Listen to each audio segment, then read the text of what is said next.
Alors la gestion des stocks, définition et composition des stocks. Bon, vous savez quand même ce qu'est un stock, c'est l'ensemble des biens qui interviennent dans le cycle d'exploitation de l'entreprise pour être, alors d'une part, soit vendus en l'état au terme d'un processus de production à venir ou en cours. Donc là, ça fait référence à la transformation des matières premières ou des demi-produits par les entreprises industrielles, soit consommés au premier usage. Alors ça, ce serait plutôt des stocks du style du carburant. Soit on a aussi des stocks, on peut aussi parler de la composition des stocks par rapport à l'avancée dans le cycle de vie, dans le cycle de fabrication du produit. Donc on a des stocks liés aux approvisionnements, matières premières et fournitures, liés aux produits en train d'être fabriqués. Donc ce sont des stocks de produits intermédiaires, dont les fameux en cours, les stocks de produits qui sont dans les installations affectées à la production, et des produits finis. Ce sont les marchandises. La différence, la marchandise, elle n'est pas touchée, elle n'est stockée que pour être revendue. Donc le stock de marchandises, on va la trouver typiquement dans les activités de distribution. Un stock peut se définir comme la rupture d'un flux. C'est probablement la meilleure définition qu'on puisse trouver. Son niveau, donc, au stock est alimenté par un flux entrant, un flux d'entrée, et minoré par un flux de sortie. Flux d'entrée, donc approvisionnement de matières premières, flux de sortie, utilisation de ces matières premières dans un processus de fabrication. Et donc le niveau des stocks est le résultat de ces deux opérations. Différents objectifs économiques au stock. Alors attention, on a eu tendance à dire que les stocks c'était quelque chose qu'il fallait totalement éliminer. On a laissé à penser que les stocks étaient une mauvaise chose d'une manière générale. Ce n'est pas forcément vrai. Le stock peut être absolument nécessaire parfois à la réussite de certaines entreprises. Donc, la problématique étant que le stock ne coûte pas trop cher, donc de le minimiser, mais le stock a son utilité. Il permet notamment de réguler les déséquilibres qu'il y a entre l'offre et la demande. Quel type de déséquilibre quand il y a stock? C'est que l'offre est supérieure à la demande. Donc, en attendant que la demande s'exprime, l'offre va stocker les produits finis. C'est aussi, à l'intérieur de l'entreprise, la régulation entre des capacités de production différentes. Vous avez différents ateliers qui n'ont pas la même capacité de production, ce qui va supposer que l'activité à plus forte capacité va être contrainte de réaliser des stocks le temps que la fabrication soit assurée par l'atelier à la plus faible capacité de production. Donc le stock tampon, là, entre deux opérations de fabrication, il permet en quelque sorte d'ajuster des capacités de production différentes. Importance financière des stocks dits spéculatifs. Évidemment, quand j'achète, je stocke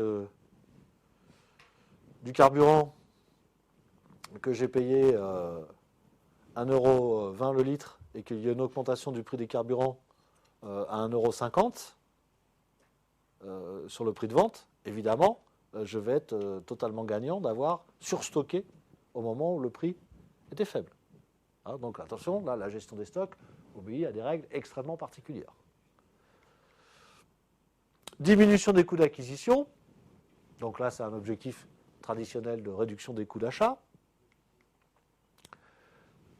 que je vais réaliser par l'achat de gros volume, mais l'achat de gros volume va avoir l'inconvénient de m'immobiliser de la trésorerie, par exemple, par la rationalisation du coût de transport. Et oui, un des objectifs d'une politique d'achat rationnelle, ce n'est pas simplement de limiter le coût de stockage. C'est aussi le coût de transport qui est parfois extrêmement important. Pensez à des marchandises à faible valeur ajoutée, comme le sable, le ciment, des choses qui sont à la fois très encombrants et qui ont peu de valeur. Là, le coût de transport est très très impressionnant. Il peut dépasser le coût de la marchandise en soi. Hein, et donc on va rationaliser par le bon conditionnement ou le bon mode d'approvisionnement qui va permettre de faire baisser le coût du transport.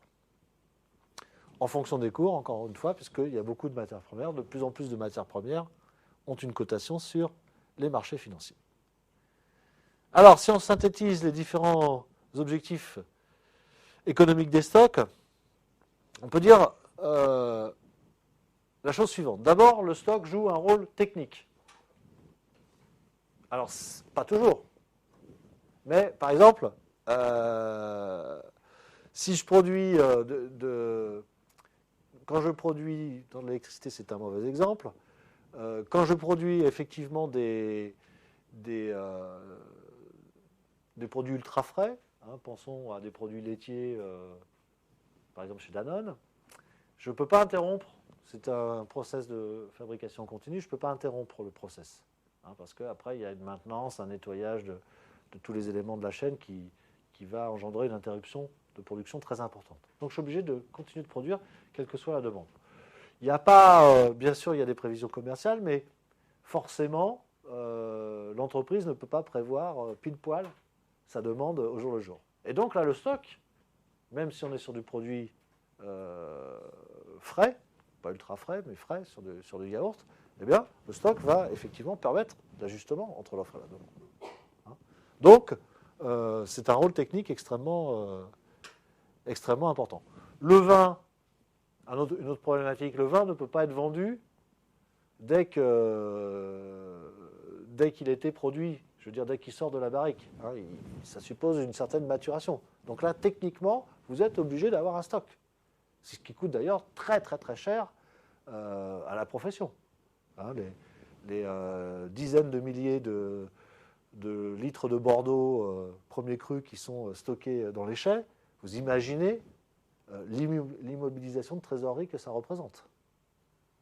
Hein, donc là, et le stock, il est obligatoire. Il est incontournable pour la qualité du vin. Il joue un rôle commercial, évidemment, puisque avoir des produits en stock chez un distributeur, c'est permettre au client d'être satisfait.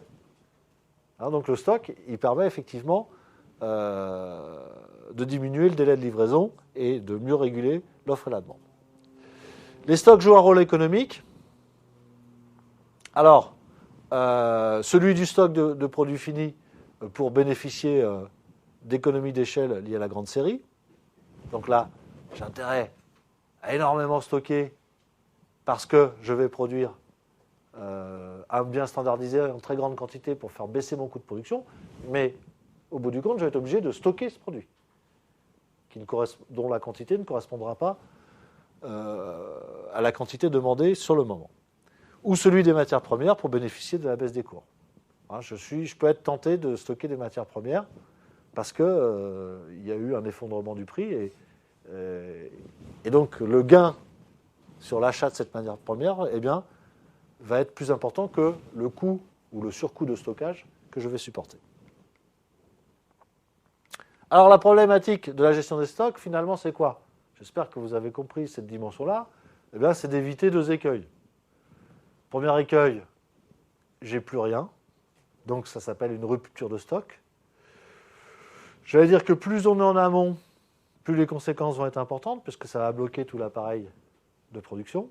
Et puis d'un autre côté, éviter le surstock qui coûte très cher et qui peut avoir des conséquences redoutables sur l'entreprise. Alors, donc voilà les deux écueils, les deux bornes entre lesquelles je vais essayer de me placer le plus judicieusement possible.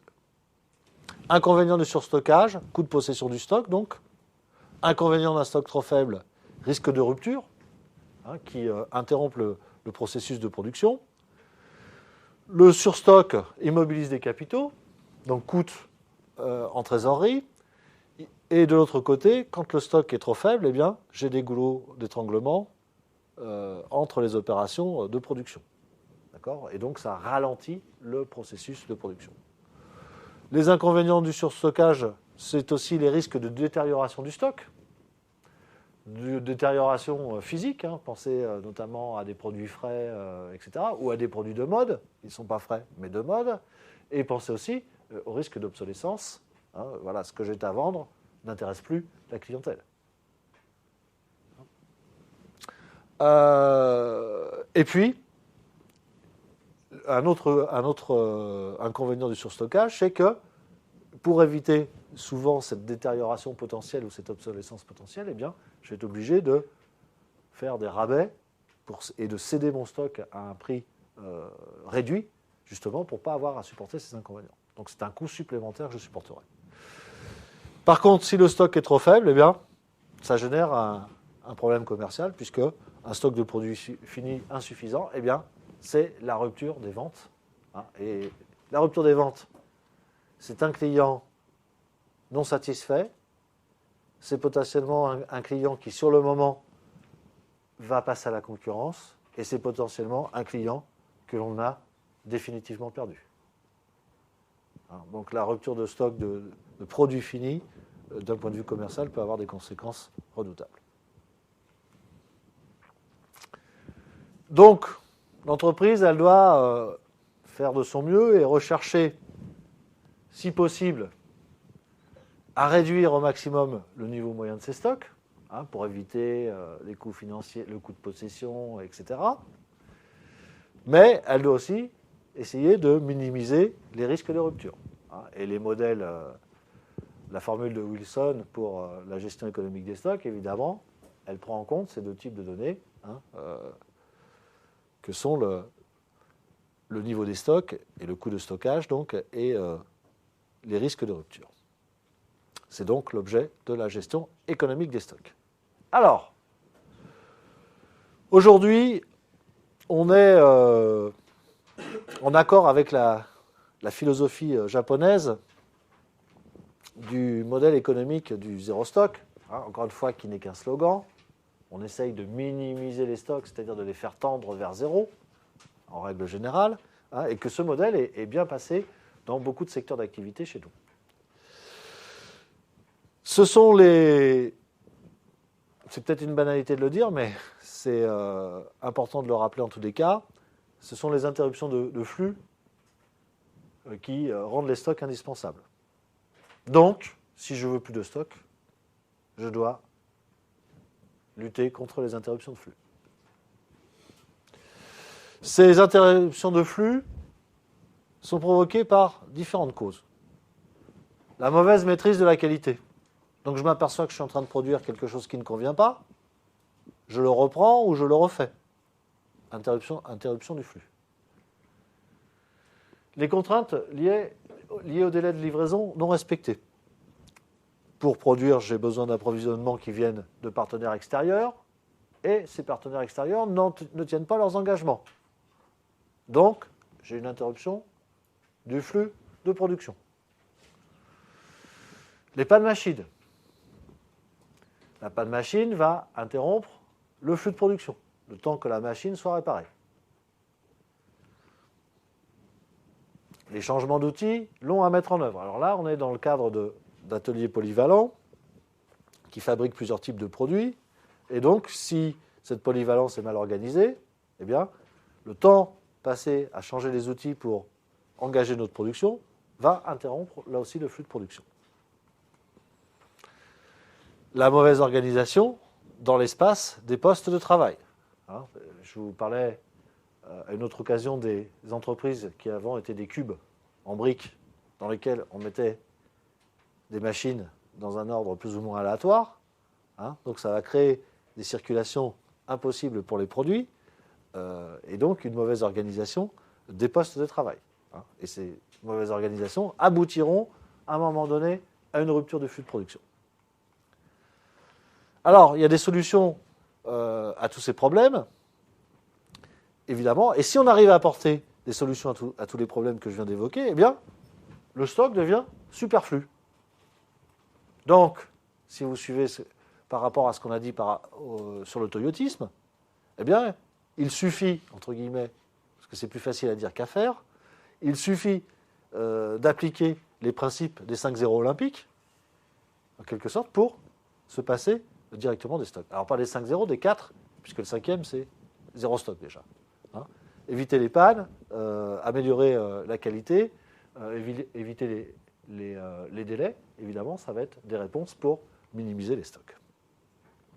C'est la mise en place donc de la philosophie de ce qu'on appelle le TQM, Total Quality Management, le management de la qualité totale. C'est aussi la mise en place de partenariats étroits avec les fournisseurs. On a dit que l'externalisation se généralisait, donc on était de plus en plus contraint par des gros flux d'approvisionnement. Les ruptures, elles proviennent donc de plus en plus potentiellement des fournisseurs, des sous-traitants, etc. Donc il va falloir attacher une très très grande importance au délai de livraison de la part des fournisseurs, ce qui veut dire qu'il va falloir nouer des relations partenariales avec eux. Développement de la maintenance préventive. Pourquoi ? Pour éviter les pannes de machine. On a vu que les pannes de machine étaient effectivement une cause d'interruption de flux.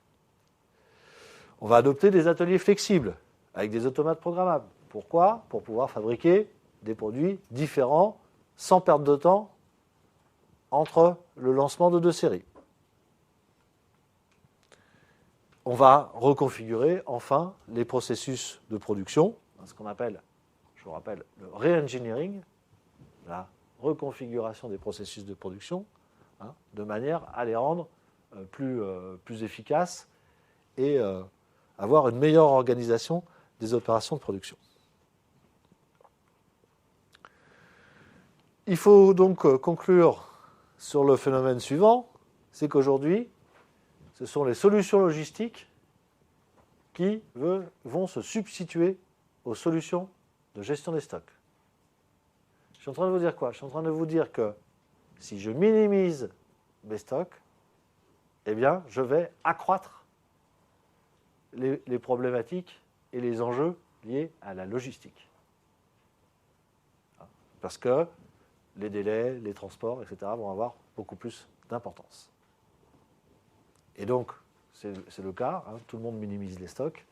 Donc, ça veut dire que, une nouvelle fois, on montre que la logistique devient primordiale dans les entreprises.